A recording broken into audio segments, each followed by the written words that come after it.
ગુજરાતમાં એક જ મંત્રી એવા છે જેની પાછળ સમાજનું પીઠબળ છે, એ છે પરસોત્તમભાઈ સોલંકી.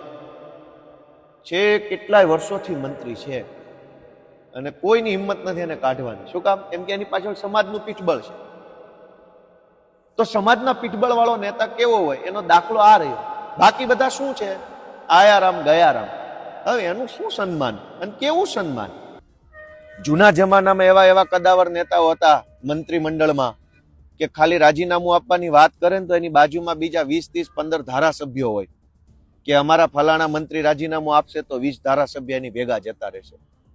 ભાજપની સરકારે શું કરી કે મંત્રી એવાને બનાવવાનો જે નમાલો હોય, નબળો હોય, નિર્બળ હોય, વિલપાવર વગરનો હોય, એનામાં બહુ કઈ લાંબી ગતાગમ ન હોય, જેથી કરીને જેમ દબાવો હોય, જેમ દુરુપયોગ કરવો હોય, જેમ ઘસવો હોય, જેમ એને છોલવો હોય એમ છોલી શકાય.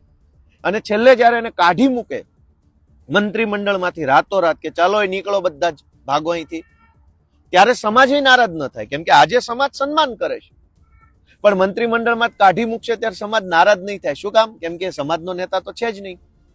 જૂના જમાનામાં એવું હતું કે મંત્રીમંડળમાંથી એકાદા વ્યક્તિને પડતો મૂકે તો આખો સમાજ નારાજ થતો ને એનું પરિણામ ચૂંટણીમાં દેખાતું. એટલે ભાજપે નક્કી કર્યું કે જે સમાજનો નેતા જ ન હોય, સમાજ આરે જેને કઈ લેવા દેવા જ ન હોય, સમાજની અંદર ભાવનાથી જોડાયેલો ન હોય, જેની પાછળ હજારો યુવાનો કે હજારો વડીલો જોડાયેલા ન હોય, એવા ગાંડાને મંત્રી બનાવવાનું.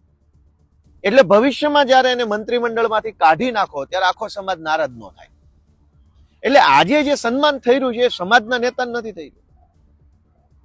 એ તો ભાજપની પોલિસી છે. પેલા પીઢ માણસે શું કીધું કે જેની પાછળ સમાજનું પીઠબળ ન હોય એને જ મંત્રી બનાવવાનું. ગુજરાતમાં એક જ મંત્રી એવા છે જેની પાછળ સમાજનું પીઠબળ છે, એ છે પરસોત્તમભાઈ સોલંકી. છે કેટલાય વર્ષોથી મંત્રી છે અને કોઈની હિંમત નથી એને કાઢવાની. શું કામ? કેમ કે એની પાછળ સમાજનું પીઠબળ છે. તો સમાજના પીઠબળ વાળો નેતા કેવો હોય એનો દાખલો આ રહ્યો. બાકી બધા શું છે? આયારામ ગયારામ. હવે એનું શું સન્માન અને કેવું સન્માન?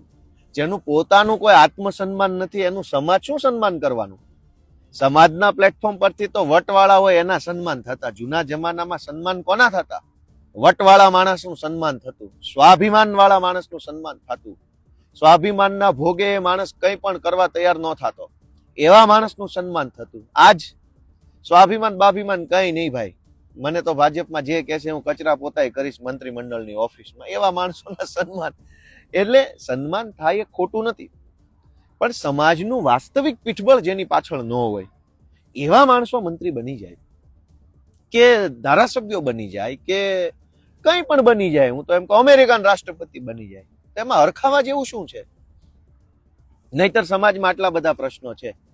જમીન માપણીનો પ્રશ્ન છે. આખા ગુજરાતમાં એટલી હદે ખેડૂતો પરેશાન છે જમીન માપણીના કારણે કે એની કોઈ પીડાનો પાર નથી. હજારો ખેડૂતો કાગળિયાઓની થેલીઓ લઈ લઈને પ્રાંત ઓફિસ, મામલતદાર ઓફિસ, DILR ટિપ્પણ કઢાવે, સિટી સર્વેમાન, એમાન તેમાન જ્યાં હોય ત્યાં જાય છે. કોઈ મેળ પડતો નથી 10-10 વર્ષથી. સન્માન લેવા આવેલા સન્માનની મંત્રીઓને આપણે પૂછવું ના જોઈએ કે આ તમારી સરકાર છે તો આ ધક્કા કાં ખાવા પડે છે અમારે પ્રાંત ઓફિસોમાં અને DILR કચેરીઓમાં? અનેક લોકો પોતાની જમીનની મેટરોમાં ખાતરની લાંબી લાંબી લાઈનો લાગે છે, બિયારણમાં કોઈ છેતરી જાય છે, ટેકાના ભાવની ખરીદીની અંદર ભયંકર ભ્રષ્ટાચાર થાય છે. તો આ સન્માનની મંત્રીઓ જે આવી રહ્યા છે એને કોઈ કહેવા વાળું નથી કે આ બધું ખોટું થાય છે, તમે નથી જોઈ રહ્યા? પણ આ લોકો સમાજના નેતા નથી એટલે જ મંત્રી છે. તો પછી જે સમાજનો નેતા જ નથી એનું સમાજ દ્વારા સન્માન કેવું આવે?